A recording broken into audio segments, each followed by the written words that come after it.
शिवशंकर भस्म म्हणजे विभूती लावतात. आज आपण याची सविस्तर माहिती जाणून घेऊयात. भस्म म्हणजे काय? तर भस्म म्हणजे जाळून उरलेली राख. ती कोणत्याही वस्तूचा अंतिम रूप असते. नंबर 1, संसार नश्वर आहे ही आठवण करून देणारी असते. ही आठवण भस्म आपल्याला सतत सांगते की संसारातील सर्व गोष्टी नाशवंत आहेत.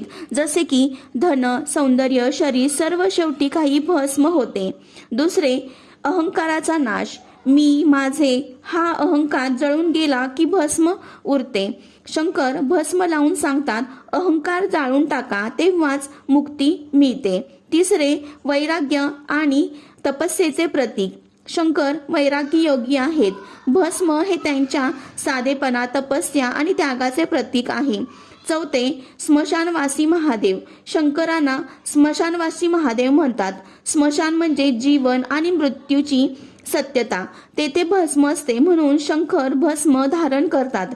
नंबर 5, 3 आडव्या रेषा म्हणजे त्रिपुंड. कपाळावर लावलेल्या भस्माच्या 3 रेषा म्हणजे सत्व, रज, तम.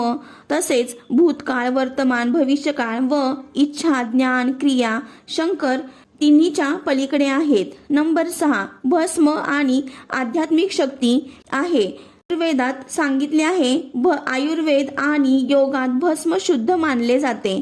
भस्म भक्त लावून रक्षण, शांती आणि शुद्धीकरण मानतात.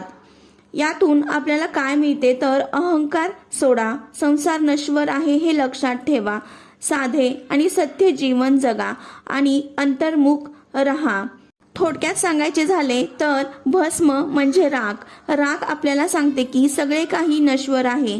भस्म लावून शंकर सांगतात की अहंकार करू नये. भस्म म्हणजे साधेपणा आणि तपश्चर्या म्हणून महादेव भस्म लावतात.